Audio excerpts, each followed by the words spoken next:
Welcome, welcome, welcome. We are back for Tool Talk with Amber and Heather. Yay! Yay! We're going to continue on the topic of labels today. So our last podcast, we talked about labels. We told you a few stories about our type A peoples. Yes. And today, Heather, I want you to tell our audience all about the label that you just got. I have been labeled a lot of things throughout my life, but today I was labeled obese. Oh, golly, right? Pete. And I knew that's what's going to happen when I went. So I had went to a facility and they were going to do a BMI scan.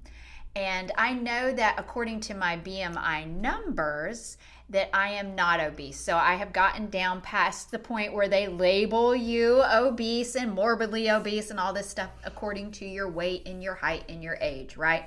All right, well, now we're going to throw in the whole weirdo voodoo scan that they do. The body composition scan. And it's very interesting. So I knew going in, because, and like I said, I have lost weight.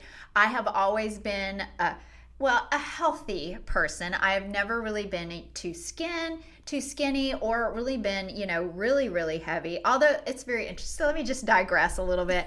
I tried at one point in my life to just not care, right? I was just going to let it go. I couldn't live like that. I had to, I don't know. It was very interesting. And there are some people who can be okay with whatever. I was not okay. And that's where you have to get to a point where you are okay. And okay is different weight for everybody. Yes. So the fact that the industry wants to give us labels of obesity and morbidly obese and, it's just, it's wrong and it's detrimental, because how did I leave there?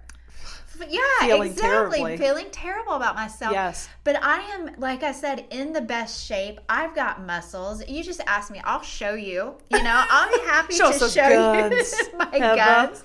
And it's different because I just, it burns me up inside when I see these types of things happening. And they even had a little avatar of what my body would look like if I had done all of this. But the weight that they said that they wanted me to be, it was atrocious. It was atrocious. I would be like almost anorexic at that weight. Yeah, it would be horrific. It's not good for anybody. Even somebody who is, exceptionally larger and wants to get smaller, hearing those words and that, that's just not how you can't. I guess I don't really know what the logic is, whether they're trying to scare people into it, and maybe some people need to be scared. We've all seen the shows on TV, about the 600-pound life and that sort of thing. But for people who are just living their life, and then to be labeled something, and we get them at the doctor's offices, right? How many people come home with the little sheet from the doctor's office that were at the top little thing, it says obese, right? Just because of your BMI, your height and your weight and your age. And it's ridiculous. And that's such an antiquated, unneeded. Yes. I don't even know what you call the BMI. It's just not a good measure. I call it BS. It's probably not very appropriate for life, but you know me, I'm not always appropriate. It's okay. It's just not a good measure of your health at all. And that is a perfect example. I know the BMI, her BMI wasn't listed as obese, but this the analyzation of her, the body composition is saying that she's obese. Now, I've been in this industry for a long time. As soon as she told me that, I was infuriated, number one. And I'm like, you are not obese. No. And that's happened to you. And it's also happened to our friend Nikki, who is also a fitness professional. Yes. And she got some guns She's on her. got some muscles, man. And that's the thing, is that BMI does not take into account whether you have a large amount of muscle mass or if it's a large amount of fat mass. It doesn't separate. No. So for people like Heather and Nikki, both of you guys have really great muscle mass. Mm-hmm. So it's not picking that up, that's what it is on you. Right. And I hate these things. And we've seen it with our clients who have gone into I don't know, medical places where they have had to do a body composition scan. And I had 2 of my women. I'll tell you a story here. And it infuriates me. So I'm going to be up on my soapbox for a minute. There. You know how that happens. But I'll just tell you the story of them. So both of them, I know what people do when they work out with us because I know how we program our workouts. And for a lot of our clients, some of them are close to me and close friends of mine. So I also know their lifestyle. So I know pretty much what's going on with them outside of the studio as well. So I'm pretty in tune to their lives. Now, one of these ladies, I am very in tune to her life. She calls me and she is like in tears. And I'm like, what is happening? She's like, Amber, I did my scan today and it says that I'm overweight. They told me my BMI is almost obese. And I was like, hold on a minute. Just hold on a minute. So we meet because I want to see this paperwork and I want to talk to her face to face because my clients know I am not going to lie to them. I'm not just going to blow smoke up their rear end and send them on their way. So I said, all right, let's take a look at this. So we sit down and I go over the paperwork with her. And this is the problem that I have. Now, she's sitting there in front of this person who has measured her, and they say to her, they don't ask her any questions. They say to her when they look at her results, you need to start strength training. And she's like, I strength train 3 days a week. And she's in our small group personal training class. So we actually probably do even a little bit heavier in those classes. And she goes, Amber, you know what I thought when I left? Why am I even doing this? It's not making a difference. And I'm like, it is making a difference. Total difference. Yes. And so I talked her down from the ledge from that. We went over everything. But then I started to take a look at her BMI numbers. And I'm like, your BMI number is not close. So when you look at BMI, over 25 is where you get into overweight. Yes. All right. So she was like, I think it was like 23 or something like that. Now, that sounds only 2 points away from each other, but technically on the scale, when you're looking at, for her to go up, and this is what I figured out, for her to go up over 25, she would have had to have weighed 140 pounds. Right. Now, this is where me looking at her as the whole picture comes in. So, and when you hear that number, she is a smaller person. Yes. She is shorter. She is smaller. So I go home after she and I have a talk and I figure all this out. And I said, I have a question for you. Have you ever in your life weighed 140 pounds? And she said, never. Not even when I was pregnant. Right. And I said, okay. So here you have a woman who is probably never going to weigh what would put her as overweight, even by the sucky old BMI scale, right? And but she had a medical professional tell her that she was close to being overweight. And this is what infuriates me about that. The BMI, we need to throw that out the window. And doctors still use it. And I realize they do. I hate it. It just doesn't tell you the whole story of a person. No. There's so much more to you than just your height and your weight. Absolutely. So that was a perfect example. And then the other woman that it happened to, now she and I talked about how she needed to change a couple of things. I felt like some of her information on her muscle mass was probably a little correct. She had had an injury and it showed that on that side that her body was weaker and that she didn't have the muscle mass on that side. Right. But again, looking at her as a whole picture, she had an injury. She couldn't do the things that she needed to do on that side until she got that injury taken care of. So, but we were able to, get a plan in place for her, but it's still same thing. She said, I was so upset. Yes. And I love data. I love being able to see numbers and compare things and do all that. But sometimes those numbers aren't always right. They're not. It's not. And we don't need to label people off of the BMI scale. So if you look at BMI, you can just throw that out the window. Yes. Or scale weight in general. Oh, yeah, scale weight is so... there is no perfect weight. You said this earlier. Yes. And we talk about, your weight fluctuates from the morning to the nighttime. Your weight is going to fluctuate because you eat and you drink and you move and you sweat. And if you live in Florida, good gravy. You're probably dehydrated. Yes. So that is something that if we could just get people to not focus on the number, right, but focus on the health. And again, it goes back to eating right and then getting exercise in, and then the weight part just kind of happens. And it's very interesting because we get a lot of clients and they come in, they're like, I don't want to weigh what I weigh now. Right.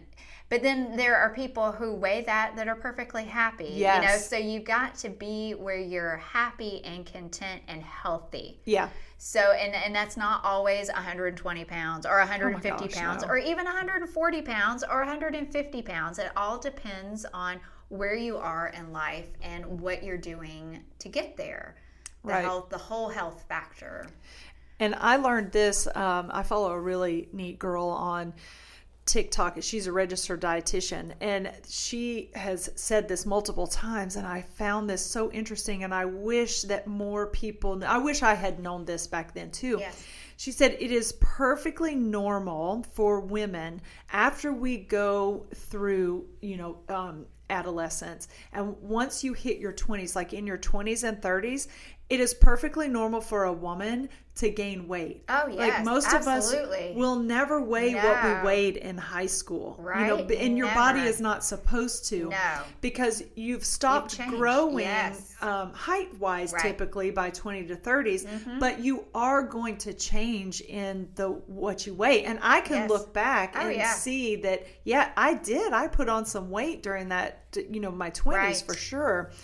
And not necessarily changing too much, but I mean, as far as like eating and things like that, I still ate terribly. Right. So, but if I wanted, I think back now, keep in mind, and everybody's body is different. I mean, in high school, I weighed 105 pounds. If I weighed that now, y'all would be like, Amber, what's wrong with you? I would look sick. Yes. So that would be a terrible number for me to hang on to and try to get back to. I'm never going, and I don't need to be there. No, you don't. But how many clients come to us and say, I want to weigh this because this is what I weighed at one point in my life. And it could be like a whole 25 or 30 years down the road. But they remember their life then and having to, I just went through menopause or, and I just had a baby, and I get some people who have children can go right back. That's not normal, everybody. No, it's because not. Your body has gone. You've grown another person, or 2 or 3, or the 9. Did you hear the 9? The lady who gave birth to 9 kids at once. The non-tuplets or something like that, right? My word. Can you imagine growing 9 little people and then expecting your body to go back? So nobody is ever going to be what they once were unless you're doing something unhealthy. Yeah. And it's not sustainable again. You can't, typically the average person, male or female, can't be at 70 what they were at 25. No, your body changes. Yes. And you begin losing muscle mass at around age 30. Yes. And that's another thing, is bringing that focus to trying to maintain your muscle mass. That's what's important. Yes. And of course, we want you to look and feel your best, but stop tying it to a number. Yes. Let it go. Let it go. Yes, let it go. Let it go. Let it go. Let it go. I'm sorry. Tie it more to your health behaviors. Yes. Tie it to your numbers when you go to get your blood work done. Right. Tie it to, it's okay to do body circumference measurements. Yes. We do that with a lot of our clients. We do. I love pictures where you can look at side by side because you can see those minuscule changes. The inches, how you feel in your clothes. Yes. And typically other people around you are going to see the changes. So if you stop, but it's so funny because I had this one client, she would come in every week and go straight to the scale. Yes. I'm like, you've got to stop that. So we finally broke her of that. It was funny. She went in, she was trying to find out how much a weight weighed, and I saw her heading back to the scale. I'm like, where are you going? I thought we broke you of that. She's like, I just want to see how much this weight weighs, and I told her, how much it was and stuff, but it was, that was just her thing. And I know lots of people, my father is one of them, who concentrate on weight numbers, and we've talked about it. His health journey has been very interesting, and we will share that at another time.